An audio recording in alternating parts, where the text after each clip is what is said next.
Certo.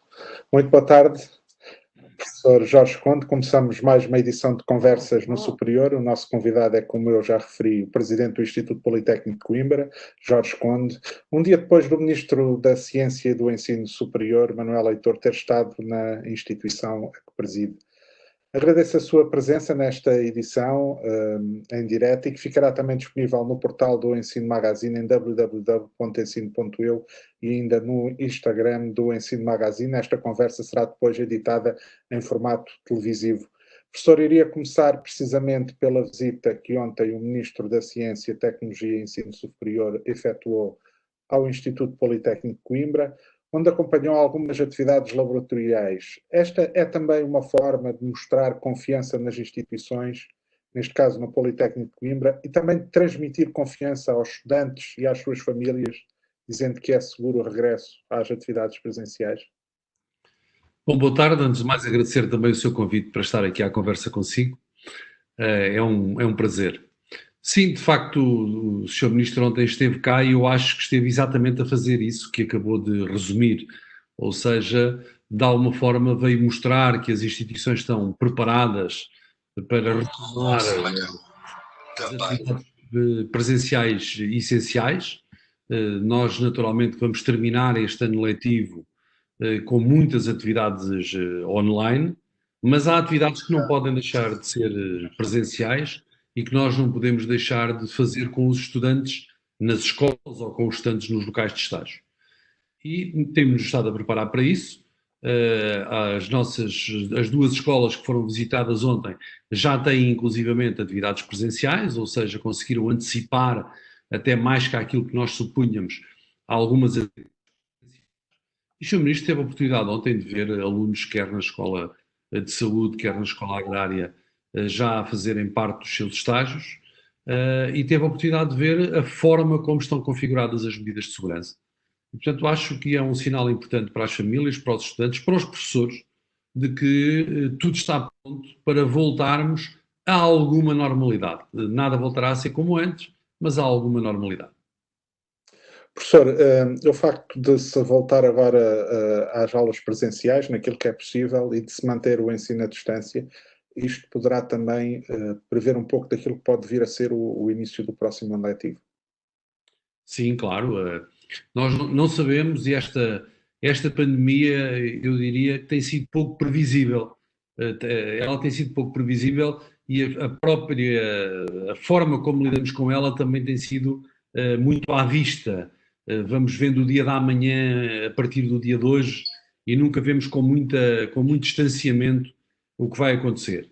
Mas, antecipando que as autoridades de saúde nacionais e internacionais prevêem que este fenómeno não desapareça tão depressa, temos que estar preparados para que o arranque do ano letivo seja feito num modelo híbrido, ou seja, para manter o distanciamento, as salas de aulas não comportam o número de alunos que estão inscritos e, portanto, nós vamos ter que ter as aulas teóricas quase todas à distância, porque não há salas que comportem o distanciamento.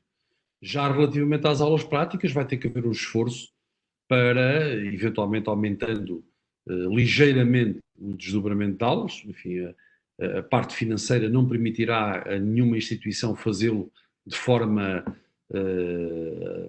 abusiva, se quisermos, mas aumentando ligeiramente a componente de desdobramento prático, ter os alunos nos laboratórios a fazer a componente prática presencialmente. Professor, corre-se o risco, agora que voltaram os alunos, sobretudo aos laboratórios e provavelmente também aos estágios, mas ainda assim há algum risco de deixarem de ser feitas algumas componentes práticas? Este ano letivo. Houve uma adaptação, mal parámos, houve uma adaptação generalizada, enfim, eu diria da maioria das instituições, e o Politécnico de Coimbra não é diferente aí.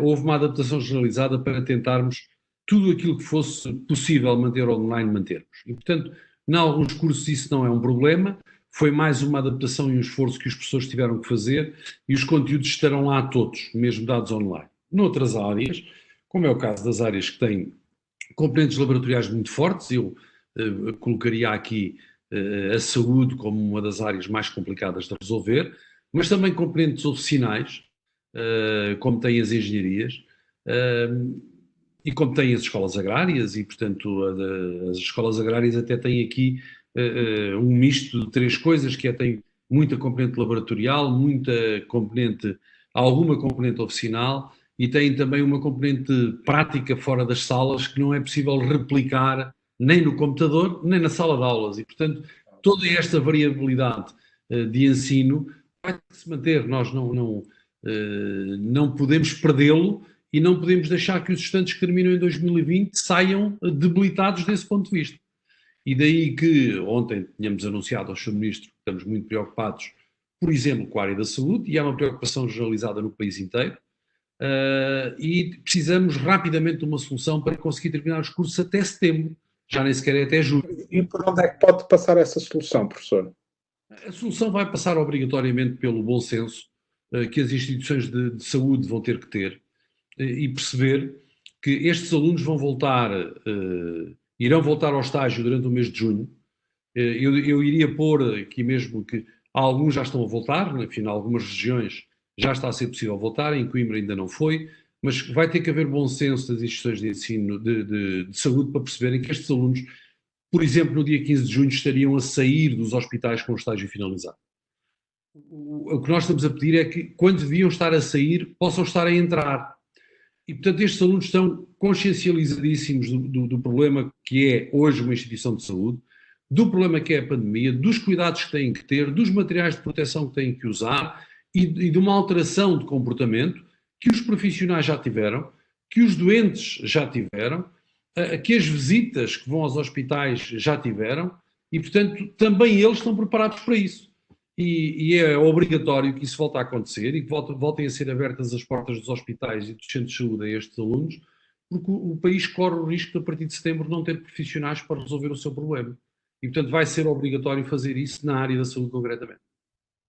Este período de março até hoje permitiu precisamente isso, permitiu que as pessoas se adaptassem e que fossem desenvolvidos alguns mecanismos para que seja possível o regresso desses alunos, neste caso às unidades de saúde. Sim. Tem havido abertura por parte dos hospitais, dos centros de saúde, dos centros hospitalares, tem havido essa abertura? Já está a haver essa abertura, já há várias escolas que estão a preparar para na próxima segunda-feira terem essa abertura. Nós em Coimbra ainda não vamos voltar na segunda-feira no que diz respeito à saúde, mas já vamos voltar, por exemplo, relativamente a estágios em algumas empresas e mesmo em algumas IPSS, na área da gerontologia, já iremos voltar, se não se alterar até lá, na próxima segunda-feira, utilizando naturalmente essas medidas de proteção que as próprias empresas estão a fazer para os seus funcionários com os nossos estudantes. E, portanto, a partir de segunda-feira já vai haver alunos em algumas áreas, aqui em Coimbra ainda não na saúde, mas em algumas áreas devidamente preparados e equipados para esta nova realidade.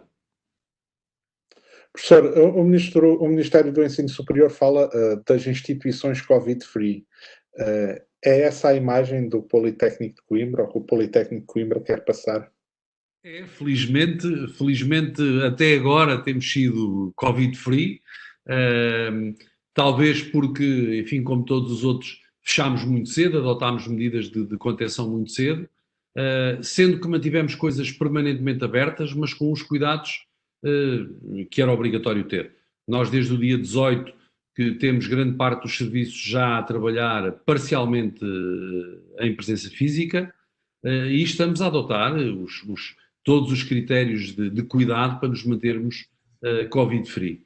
E agora, com o regresso dos estudantes também, os estudantes, quando chegarem, vão ter os seus equipamentos de proteção e vão ter mecanismos de deslocação dentro do próprio espaço que vai tentar manter essa regra de estarmos livres do vírus.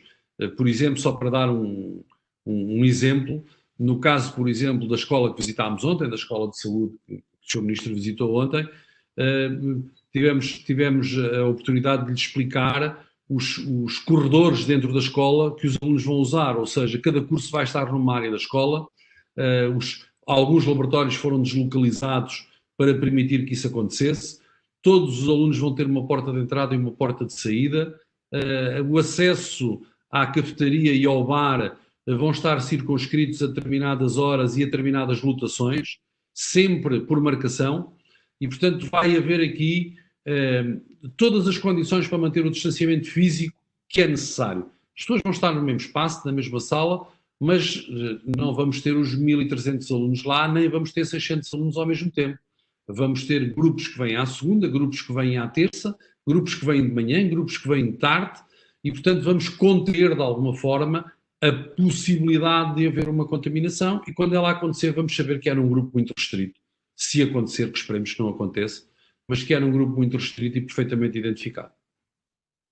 Professor, quando em março a pandemia obrigou as instituições, e ainda agora referiu que o Politécnico de Coimbra agiu rapidamente à interrupção das atividades presenciais, como é que os docentes, os alunos, os não docentes reagiram a essa medida? Porque isto foi tomado praticamente de um dia para o outro, não se estava de uma semana para a outra, de repente foi necessário agir. Sim, enfim, para contar um bocadinho a nossa história aqui, nós, desde segunda à quinta-feira, que estávamos a trabalhar com as autoridades locais de saúde para perceber como é que o vírus estava a movimentar aqui à volta de Coimbra, e numa reunião com as autoridades regionais na quinta-feira, nós chegámos à conclusão que o deslocamento que ia acontecer no fim de semana dos estudantes para irem a casa e voltarem era muito complicado. Ou seja, corríamos o risco de os estudantes irem buscar o vírus no fim de semana. E o Politécnico de Coimbra tem, enfim, mais de 1 milhar de estudantes que vêm da zona norte do país, onde na altura já havia uma predominância do vírus bastante grande. Nós temos muitos estudantes, por exemplo, que vêm da zona daquele cordão sanitário que foi criado à volta do Ovar, e portanto, quando explicámos isto às autoridades de saúde, recomendaram-nos que fechássemos. Nós decidimos fechar numa quinta-feira às 5 da tarde, o Primeiro-Ministro às 8 da noite, o estado de emergência a partir de segunda-feira, mas nós já não abrimos na sexta e espetacularmente, na segunda-feira estávamos a trabalhar online. Ou seja, os professores e os estudantes em 3 dias adaptaram-se à realidade online, não todos, obviamente, as disciplinas não começaram todas ao mesmo tempo, nem toda a gente reagiu com a mesma velocidade, mas foi fantástico ver que na segunda-feira já havia aulas a funcionar. E, portanto, essa forma como todos reagiram, os próprios serviços, que na segunda-feira as pessoas agarraram no seu computador, que nem sequer era portátil, na torre de secretária, levaram para casa e começaram a trabalhar a partir de casa. E, portanto, tudo isso foi um movimento de grande adaptação, um movimento fantástico que as pessoas foram capazes de fazer e que manteve tudo isto a funcionar. E mais fantástico é perceber que isto não foi uma exceção, que o país inteiro funcionou mais ou menos ao mesmo ritmo e que, enfim, uns passados 3 dias, outros passados 7, outros passados 10, de repente estávamos todos a funcionar. Eu espero que sejamos capazes de fazer o movimento inverso, sabendo eu que o movimento inverso não é, nem deve ser de 100%, mas que sejamos capazes agora de fazer um movimento inverso para mantermos a nossa característica de ensino politécnico e mantermos a nossa matriz e a nossa qualidade de ensino aplicado. Esse regresso naturalmente que é importante. Aliás, dois ex-ministros da Educação, Eduardo Marçal Grilo e também Nuno Crato, referiram precisamente isso recentemente numa entrevista em que revelam que as aulas presenciais são naturalmente fundamentais e, portanto, também importa que as pessoas não tenham medo e que regressem à escola. O ensino à distância é uma modalidade de ensino, mas que não vai substituir na totalidade as aulas presenciais. Sim, eu acho que nós vamos ter que aproveitar o melhor destes 3 meses, e o melhor destes 3 meses é percebermos que podemos fazer algumas coisas online. Eu, aliás, advogo há muito tempo que, no que diz respeito ao ensino pós-graduado, nós já poderíamos estar a fazer mais coisas online, e, portanto, aí é um mercado interessante do ponto de vista do online, sendo que, quando falo do online, advogo sempre um modelo híbrido, um modelo onde as pessoas acabem por se conhecer presencialmente, fisicamente, mas não vejo nenhum problema em que possa ser maioritariamente online.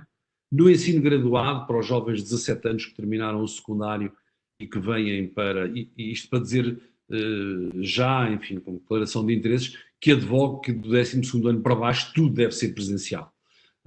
Acho que nesta idade de crescimento e de construção da personalidade, o convívio é determinante, a ligação com os colegas de escola e com as pessoas é determinante, e os pais não foram feitos para ser substitutos dos professores. Um professor é um professor, um pai é um pai, e há pais que são professores e professores que são pais, mas não devemos misturar as funções.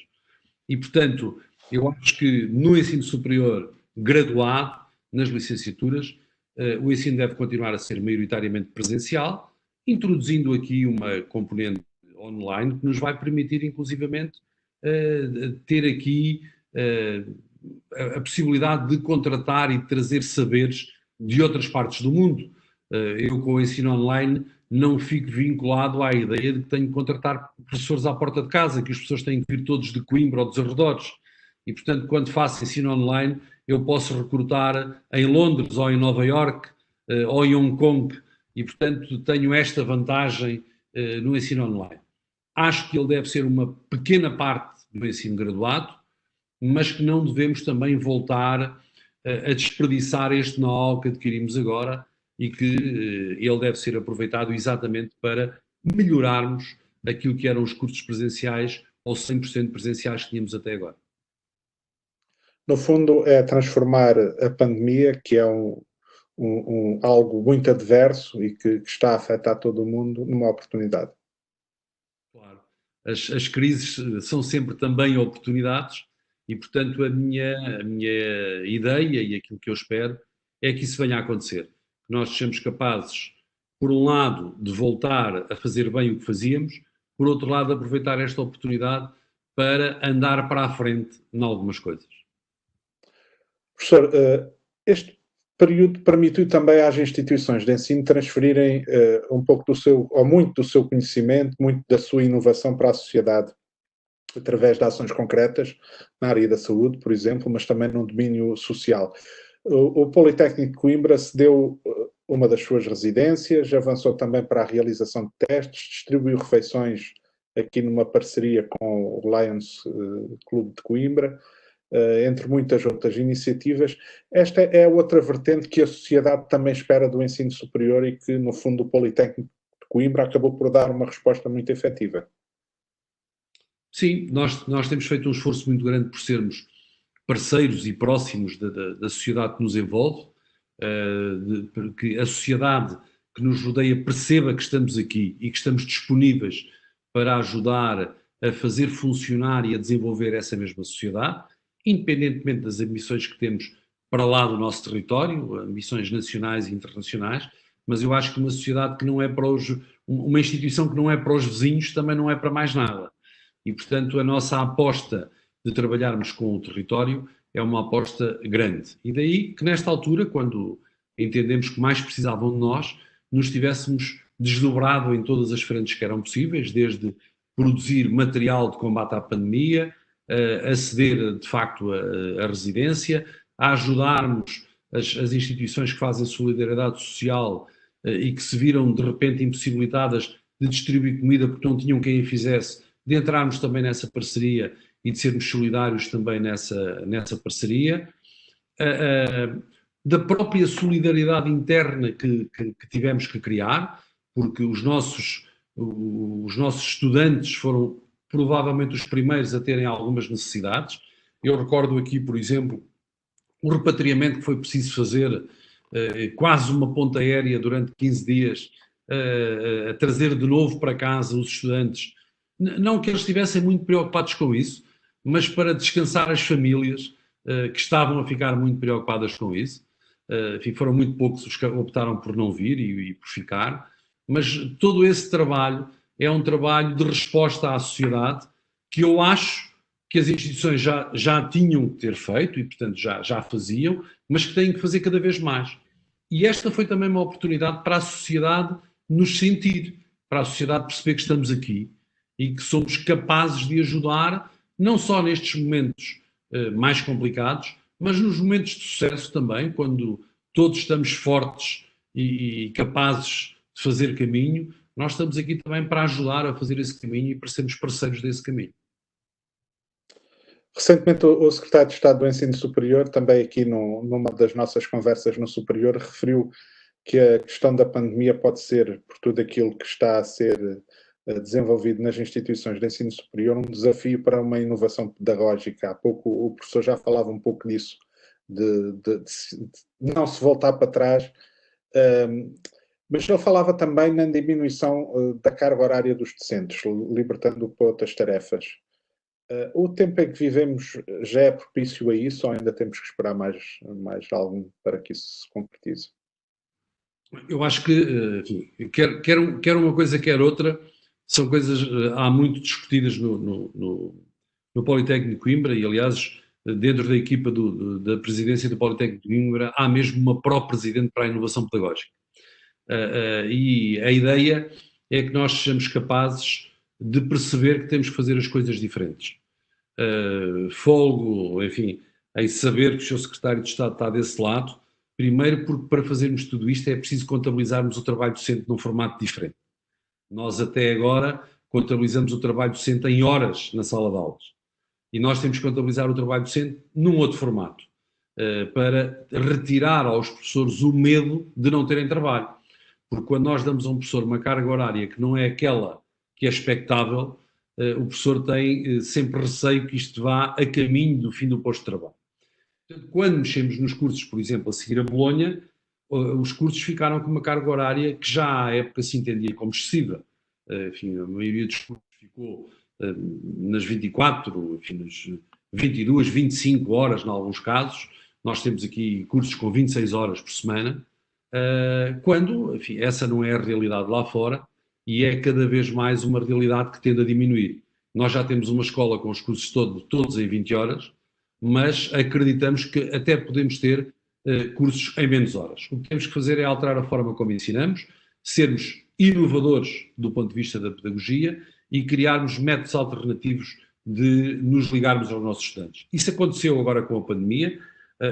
Alguns professores mantiveram o seu registro atrás do computador, mas houve professores que alteraram a forma como davam aulas, passaram a dar aulas mais curtas, passaram a ter o resto do tempo que não era aula formal para estarem disponíveis para conversar com os alunos, para interagir com os alunos, para fazer trabalho com os alunos e para ajudar os alunos a trabalhar. E, portanto, é todo este modelo de inovação pedagógica que é preciso fazer, mas é preciso primeiro, do ponto de vista legislativo e do ponto de vista de contabilização do trabalho das instituições, dar conforto aos professores nesse sentido.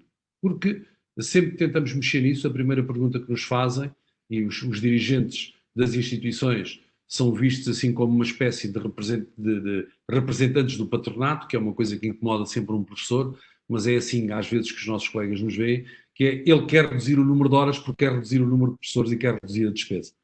Não é nada disso, é fazermos diferente e aproveitarmos os recursos que isso liberta para sermos cada vez mais inovadores.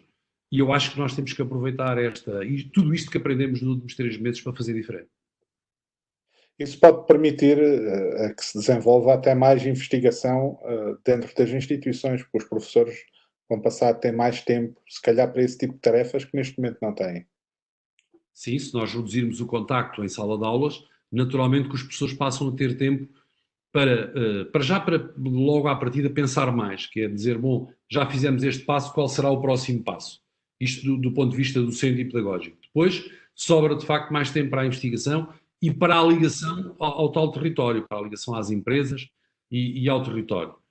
E tudo isso vai fazer as instituições diferentes e tudo isso vai fazer com que nós sejamos capazes, inclusivamente, de partilhar recursos.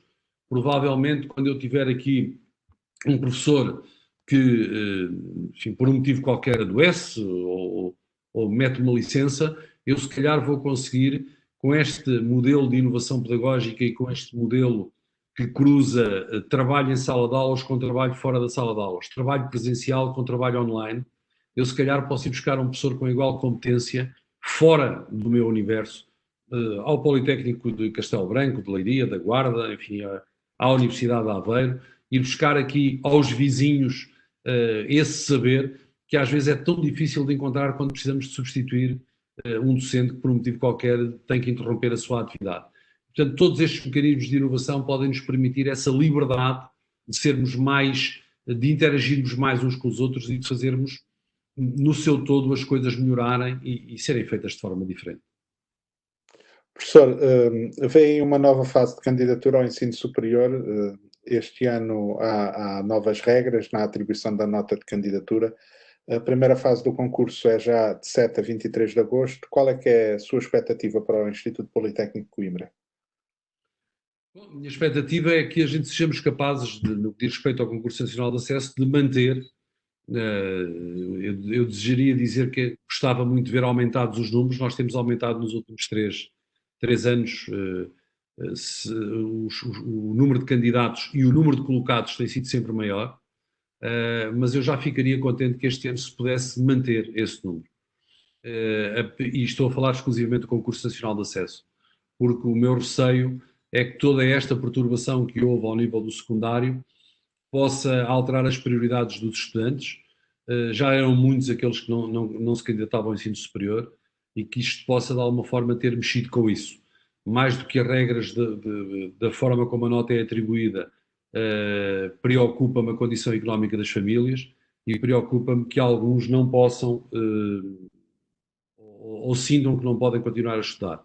Eu costumo fazer sempre um alerta quando falamos disso, que é os que menos podem são os que mais são ajudados. O Estado português é muito solidário desse ponto de vista e, portanto, o sistema de bolsas ajuda muito os que mais precisam, mas alguns têm sempre receio de sair de casa e isto pode ser problemático. Depois também no que diz respeito ao número global de alunos, nós vamos ter aqui o problema dos alunos internacionais, que enfim para o Politécnico de Coimbra é uma pequena faixa, mas é uma faixa que tem vindo a crescer todos os anos e que estava no bom caminho para se tornar um contingente importante.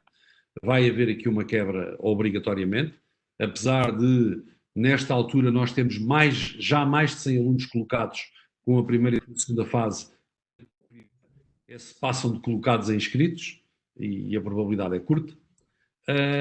E depois, apesar de termos um novo mecanismo de acesso, que é o mecanismo dos cursos de dupla titulação, os alunos que vêm do profissional e do artístico, isto não compensará aquilo que podem ser as percas do outro lado.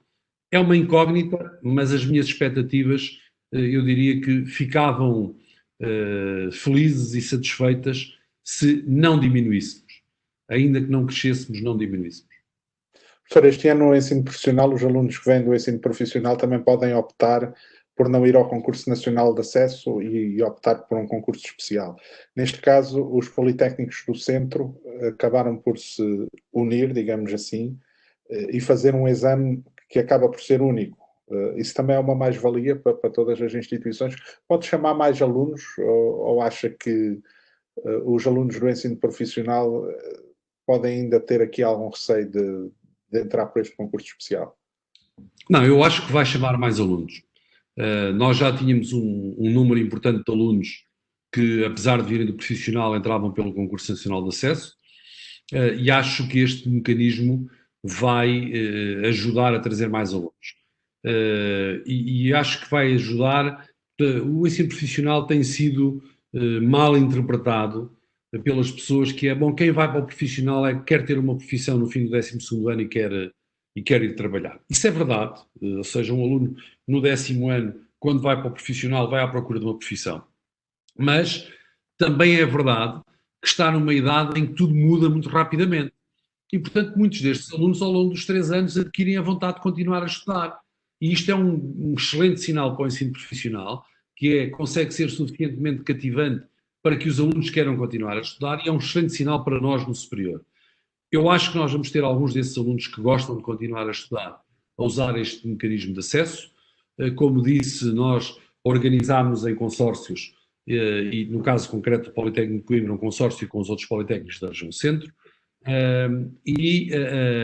no fundo o que vamos fazer neste consórcio é fazer as provas específicas de acesso para estes alunos.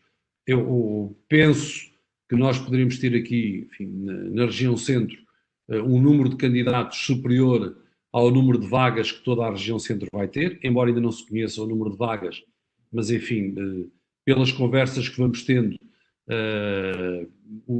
aquilo que nos parece é que o número de candidatos vai ser superior ao número de vagas, e isso é também interessante, porque significa que há alunos para este contingente e vai continuar a haver alunos que, apesar de quererem vir para o ensino superior, vão continuar a fazer as formações curtas, de curta duração, os CTESP, e vão continuar a alimentar o mercado com profissões mais tecnológicas e com menos formações longas. E esses alunos que entram para o CTESP depois poderão progredir também para licenciaturas. Há essa possibilidade também de ficarem com algumas disciplinas feitas. Claro, esse é o outro mecanismo, e tem sido muito interessante ver aqui alguns alunos que, enfim, na altura entraram para um CTESP porque estavam com pressa de chegar ao mercado de trabalho. Eu até diria mais, fizeram o 12º via profissional porque tinham pressa de chegar ao mercado de trabalho, começaram a gostar de estudar, fizeram o CTESP e gostaram tanto que seguiram para a licenciatura. E, portanto, eu acho que nós temos, estas idades permitem isso, que a transformação vá acontecendo. E, portanto, eu acho que os CTESPs vão continuar a ser um forte mecanismo de acesso ao mercado de trabalho, mas também um mecanismo interessante de alimentar as licenciaturas nas áreas tecnológicas. E que mensagem é que deixava a esses jovens em que as ideias estão sempre a fervilhar e a mudar? Que mensagem é que lhes deixava? Olha, deixava-lhes a mensagem de que há sempre uma segunda oportunidade, em tudo há sempre uma segunda oportunidade, basta que saibamos ver e que a saibamos aproveitar. E, portanto, eu acho que estes jovens têm que saber começar e recomeçar. E, portanto, a ideia de fazerem um teste começa aqui o meu futuro. A ideia de prosseguirem para a licenciatura vou recomeçar o meu futuro num degrau mais acima. Continua a ser compensador estudar. Há vários estudos que dizem que quanto mais estudamos, melhor remunerados somos. E, portanto, a mensagem que eu gostaria de deixar a esses jovens é: comecem e recomecem as vezes necessárias, e estudem, adquiram competências. Não é obrigatório que competências e graus académicos andem a par uma coisa com a outra, mas em Portugal temos muito essa tradição, competências e graus académicos estão associados e, portanto, estudem porque continua a valer a pena estudar. Professor, uma última questão. Vão haver novidades na oferta formativa do Politécnico de Coimbra para o próximo ano? Não, eu diria que as novidades que vão haver são, enfim, ao nível dos CETESPs. Nós já estávamos, além de termos ensino em Coimbra e Oliveira do Hospital, nos 3 patamares daquilo que é tradicionalmente o ensino superior, portanto, CETESPs, licenciaturas e mestrados. Já tínhamos, o ano passado, deslocalizado CETESPs para 2 concelhos limítrofes, Amealhada e Montemoro Velho. Este ano vamos deslocalizar para já também para Cantanhete. Enfim, é expectável que possamos vir ainda este ano a encontrar aqui outras deslocalizações, e essa é a principal novidade. De resto, temos um curso novo na A3ES e aguardamos a aprovação. Enfim, a nossa Escola Superior Agrária submeteu à aprovação o curso de enfermagem veterinária e estamos a aguardar essa aprovação. Não haverá outras novidades no Politécnico de Coimbra. Professor, foi um prazer ter a conversa consigo. Desejo as maiores felicidades naturalmente ao Instituto Politécnico de Coimbra e da parte do Ensino Magazine seremos sempre um parceiro naquilo que for necessário. Um forte abraço e muito obrigado. Muito obrigado, foi um gosto de conversar consigo e estaremos naturalmente sempre disponíveis.